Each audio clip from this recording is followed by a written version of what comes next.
Nanti yang saya jelaskan ada 3 macam ya, FIFO, LIFO, dan juga rata-rata. Jadi di sini teman-teman sudah dihadapkan pada lembar kerja untuk perhitungan FIFO-nya. Di sini sebetulnya ada beberapa tanggal transaksi yang dilakukan oleh PT ini. Kebetulan ini adalah PT Anugerah Putra. Yang pastinya karena ini adalah terkait dengan persediaan barang dagang, jadi PT Anugerah Putra ini perusahaannya bergerak di sektor atau perusahaan dagang ya. Jadi di sini case-nya pada saat tanggal 1 Desember, si PT Anugerah ini punya saldo awal atas persediaan barang dagangnya. Kalau misalkan transaksi pertama atau di tanggal 1 itu ada saldo awal, berarti teman-teman langsung masukkan ke kolom saldo. Nah, jadi di sini saya ulangi lagi ya, di lembar kerja ini teman-teman ketika dimintain mengerjakan gitu ya, untuk lembar kerja FIFO, otomatis teman-teman harus paham bahwa yang dituliskan atau yang dibuat adalah kolom seperti ini. Jadi ada nama perusahaan, metodenya apa, periodenya bulan apa dan tahun berapa, kemudian ada kolom tanggal, keterangan, kemudian masuk ini adalah untuk mencatat transaksi ketika ada pembelian maupun barang masuk ya, di perusahaan dagang tersebut. Kemudian ada di kolom masuk ini ada unit, biaya, dan nilai.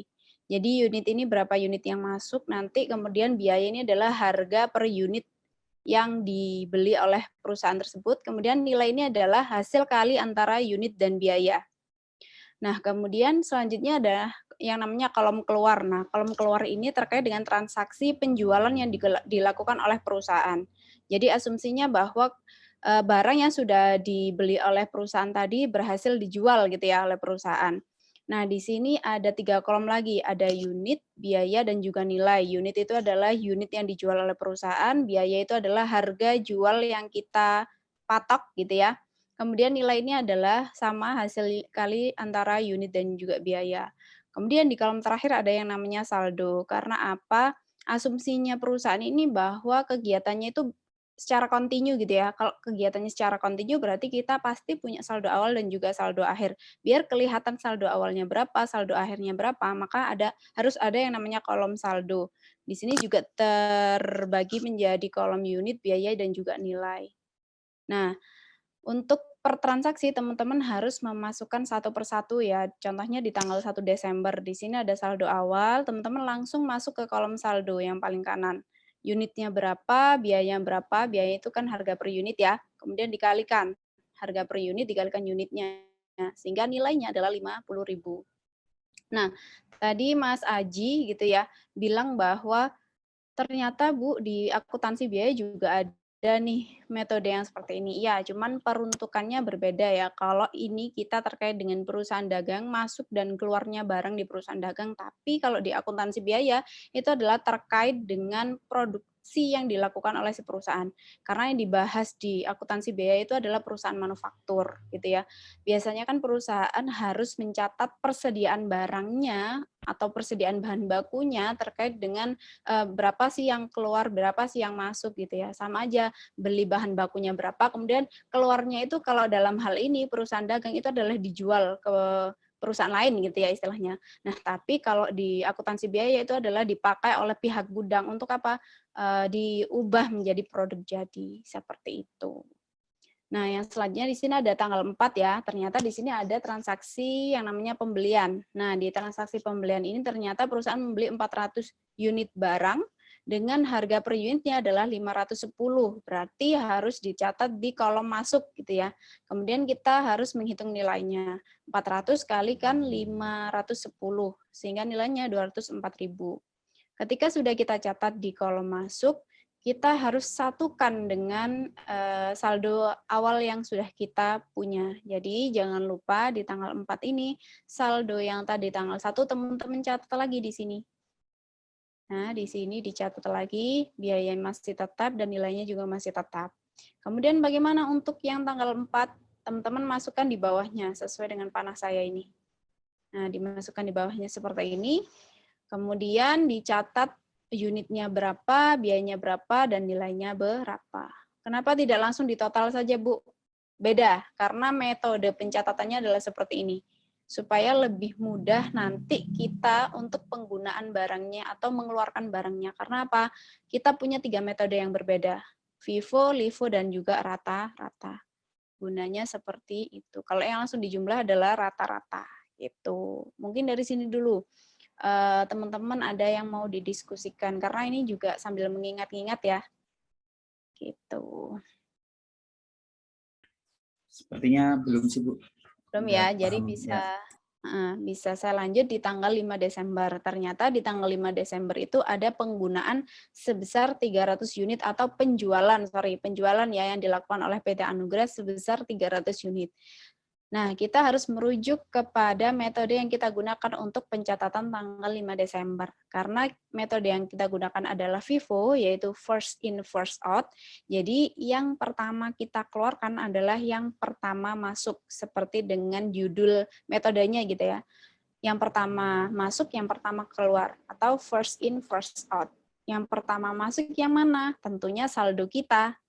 Nah, saldo akhir kita, saldo awal kita gitu ya.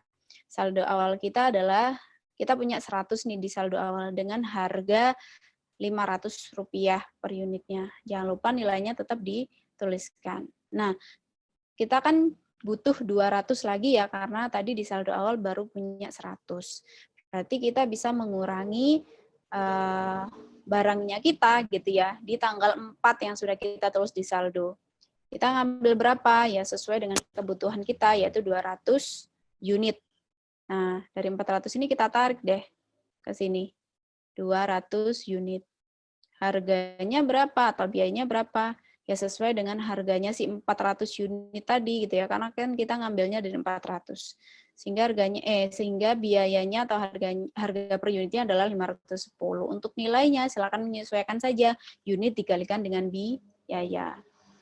Nah, berarti 300 penjualan kita sudah terpenuhi. Kemudian kita lanjut ke tanggal 12 Desember. Ternyata ada barang masuk atau kita melakukan pembelian. Nah, kita catat dulu di kolom masuk gitu ya. Kita catat sebesar pembelian kita dan sesuai dengan harga per unit yang kita peroleh. Jangan lupa nilainya dimasukkan. Nah, untuk mencatat saldonya gimana? Kita harus mencatat terlebih dahulu saldo akhir kita di tanggal 15. Jadi 400 setelah dikurangi 200 tadi sesuai dengan kebutuhan kita di penjualan sehingga menjadi 200 dengan harga per unit yang masih sama. Nilainya tinggal disesuaikan. Nah, kemudian jangan lupa yang baru dibeli itu dimasukkan di bawahnya untuk saldonya. 300. Kemudian di harga per unit yang disesuaikan dengan kita dapatnya tadi gitu ya. Kemudian nilainya disesuaikan. Setelah itu ketika sudah selesai mencatat saldonya, kita lanjut ke transaksi tanggal 14 Desember. Ternyata ada nih penggunaan lagi sebesar 300 unit. Penjualan lagi sebesar 300 unit. Berarti yang kita lakukan apa? Mengurangi terlebih dahulu dari saldo yang kita punya di awal gitu ya, karena first in first out. Jadi 200-nya kita yang sisa dari 4 Desember tadi kita keluarin dulu. Dengan harga 510 tentunya karena miliknya tanggal 4 Desember harganya sekian. Nilainya tinggal menyesuaikan. Nah, berarti kalau kita butuhnya atau kita jualnya 300, sedangkan kita yang tanggal 4 tinggal 200, berarti kita harus ngambil di tanggal 12 sebesar 100 unit. Nah, dari transaksi tanggal 12 ini 300 unit ini kita kurangi 100 ke sini. Dengan harga yang ada di tanggal 12. Kemudian nilainya tinggal menyesuaikan saja. Sehingga saldo kita di 14 Desember adalah nih 200. Tuh ya.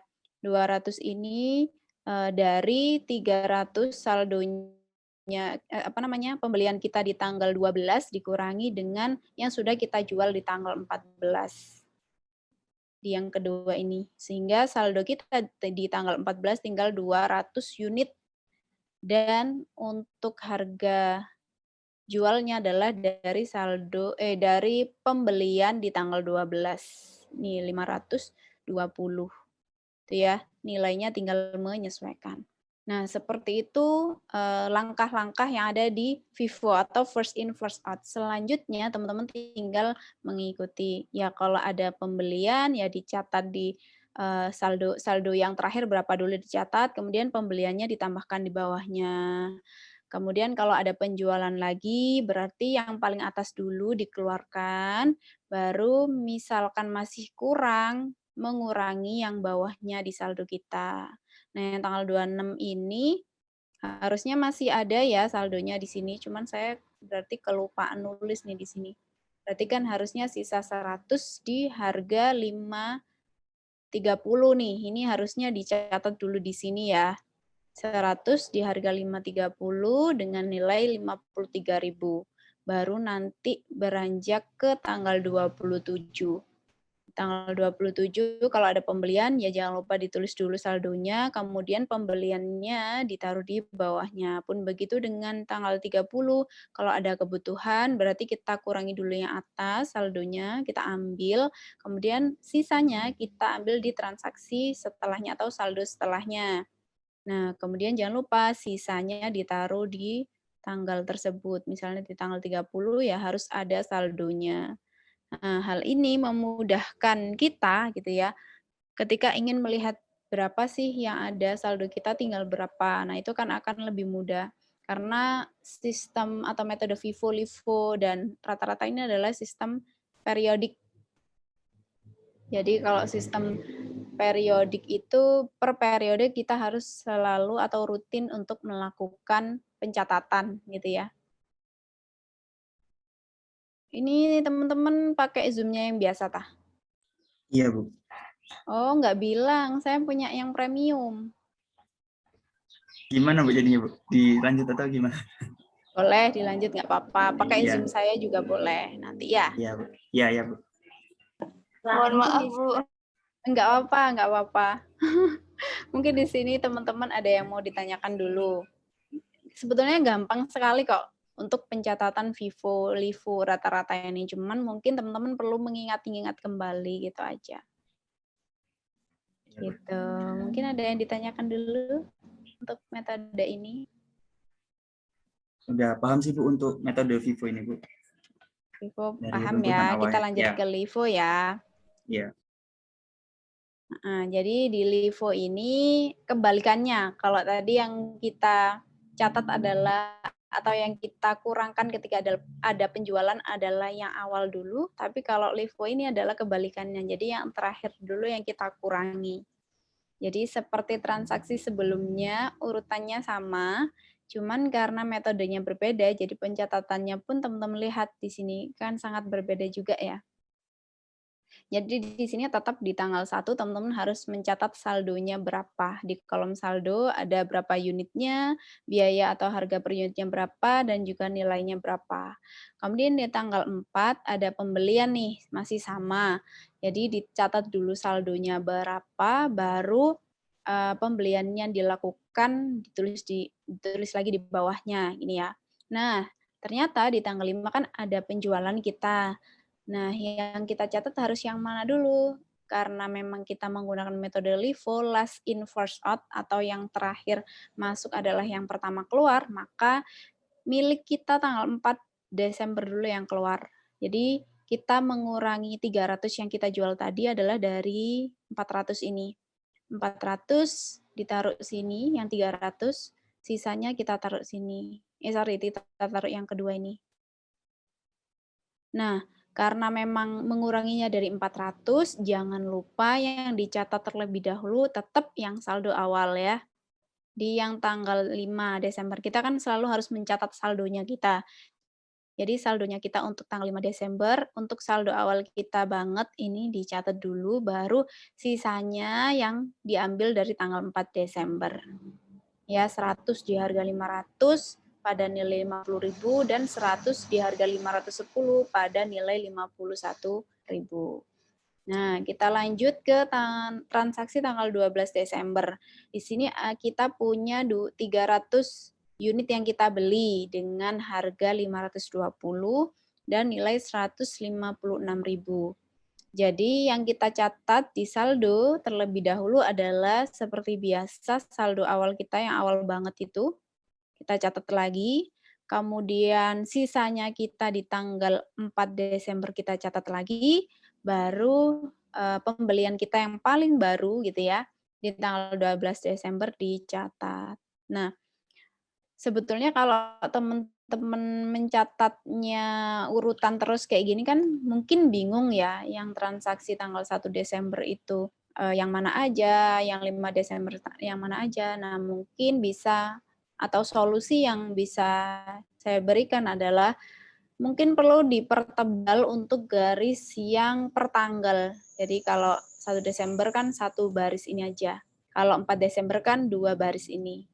Kalau 5 Desember 2 baris ini dan 12 Desember adalah 3 baris ini. Nah, itu bisa dipertebal lagi untuk kolom per tanggalnya atau tabel per tanggalnya supaya apa?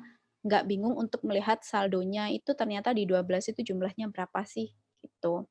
Kenapa kok harus dicatat sendiri-sendiri? Karena biaya per unit atau harga per unitnya itu berbeda-beda.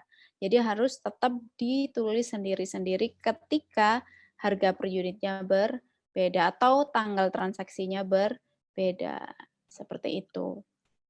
Kemudian di tanggal 14 Desember kita ada penjualan sebesar 300 unit.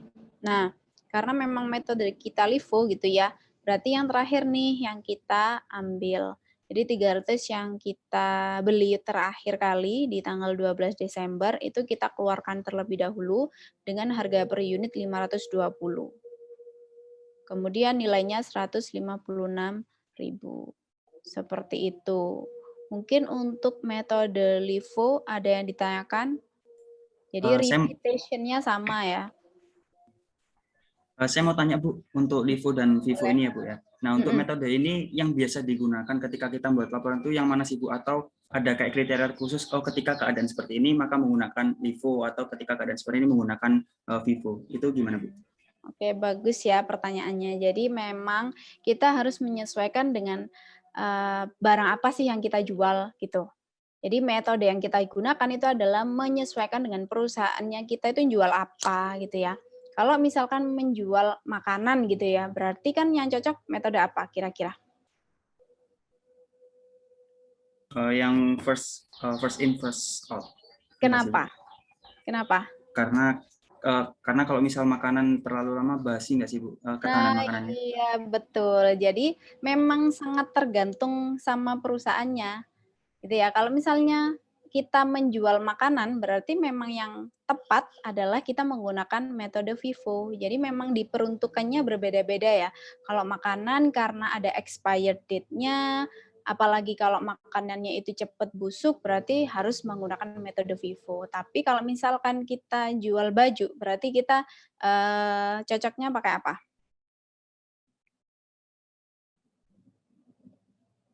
Kalau produknya adalah baju, cocoknya pakai apa?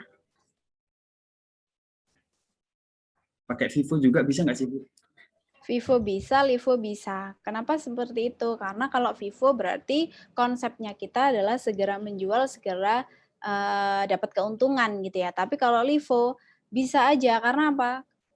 Fashion itu adalah atau fashion itu cycle-nya itu bisa ngulang lagi gitu ya. Kalau dulu itu celana komprang itu bisa rame gitu ya, nanti mungkin ada satu masa ketika celana komprang itu bisa rame lagi, atau sekarang lagi in nih celana pensil. Nah, mungkin ada satu masa nanti celana pensil itu nggak in lagi, tapi nanti juga balik lagi in lagi, kan gitu. Kalau fashion itu bisa muter gitu ya.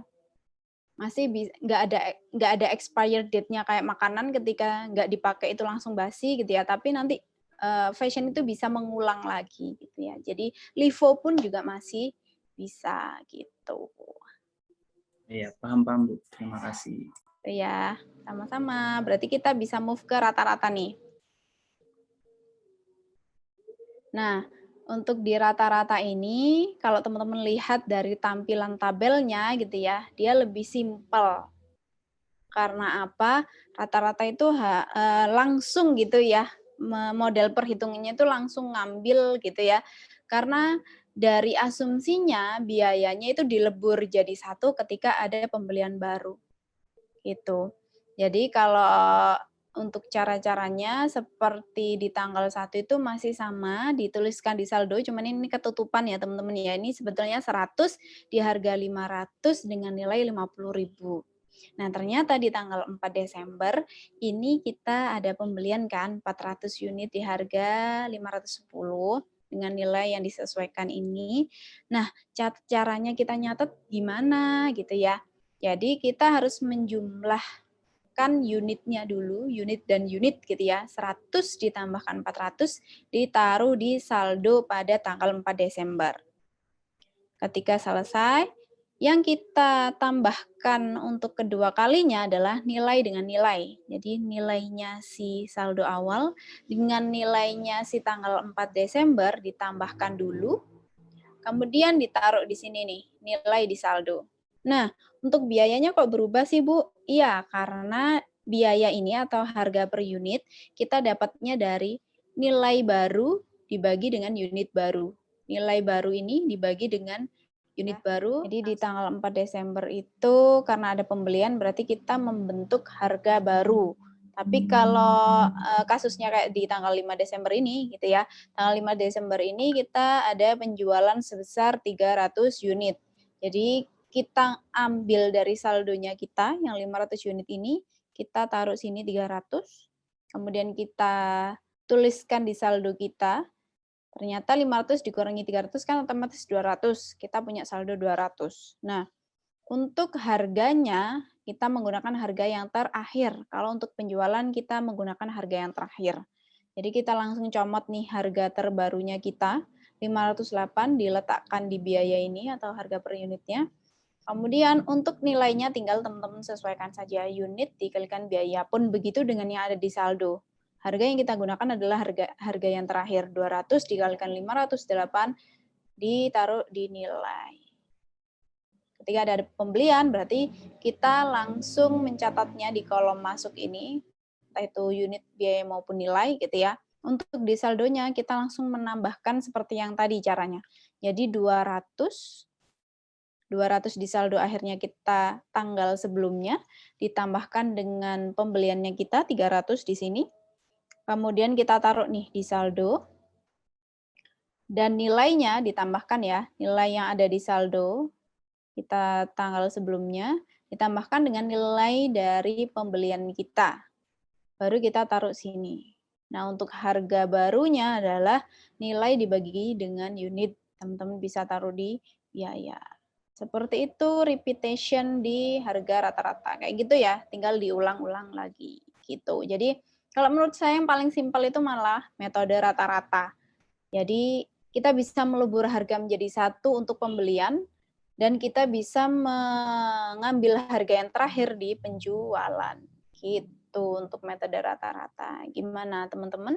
Ada yang mau didiskusikan? Jadi gampang banget ya untuk perhitungan di persediaan barang dagang ini. Cuman mungkin teman-teman itu lamanya dibuat tabelnya, gitu-gitu aja sih. Aku mau tanya, Karena kan kolomnya banyak ya, jadi harus nulis. Kalau misal tadi kayak barang-barang seperti makanan, kemudian barang-barang seperti fashion yang cyclical, menggunakan metode rata-rata ini bisa nggak, Bu? Atau gimana? Ini kalau menurut saya ya, untuk metode rata-rata ini terkait dengan pencatatan yang dipakai aja sih di perusahaannya. Bisa aja pakai, misalkan produk makanan juga bisa pakai ini, produk fashion juga bisa pakai ini. Cuman memang harus produk yang sejenis gitu ya. Otomatis kalau produknya satu bisa menggunakan metode rata-rata. Misalkan Yuda jualan baju blus aja, semuanya blus, nggak ada yang jual yang lain-lain. Mungkin menggunakan satu metode rata-rata ini bisa. Karena apa? Di sini asumsinya adalah harganya dilebur jadi satu. Kalau misalkan Yuda ada produk sendal, ada sepatu, itu kan kita nggak bisa melebur harganya menjadi satu ya. Jadi harus ada pencatatan sendiri-sendiri, ini produknya ini, produknya ini, produknya ini, seperti itu. Karena apa? Terkait dengan harga yang dijadikan satu. Kalau misalkan Vivo, Livo tadi kan harganya sendiri-sendiri ya. Kita ngikut harga yang terupdate gitu ya. Kalau ini kan kita ikut harga yang terbaru yang kita buat sendiri. Seperti itu. Nah, di metode rata-rata ini pastinya dia memperhitungkan adanya inflasi dan lain-lain. Karena apa? Harganya terus update.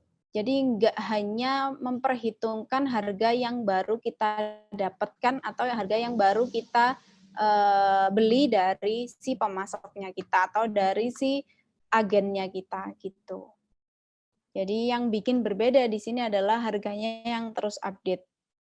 Kalau kita menggunakan Vivo, Livo tadi kan kita menggunakan harga yang dari sana memang gitu. Ya, paham Bu, paham. Gitu ya. Ya. Jadi untuk 3 metode ini sebetulnya sangat gampang, cuman teman-teman memang mungkin agak ribetnya dibuat kolomnya. Gitu aja sih. Ya, cuman memang langkah-langkahnya harus benar-benar hati-hati gitu ya, karena pencatatannya kalau kayak Vivo, Livo itu kan diulang lagi. Yang tadinya sudah dicatat di saldo tanggal sebelumnya, kita catat dulu di tanggal yang terbaru, karena supaya tahu saldo akhirnya periode sebelumnya itu berapa gitu.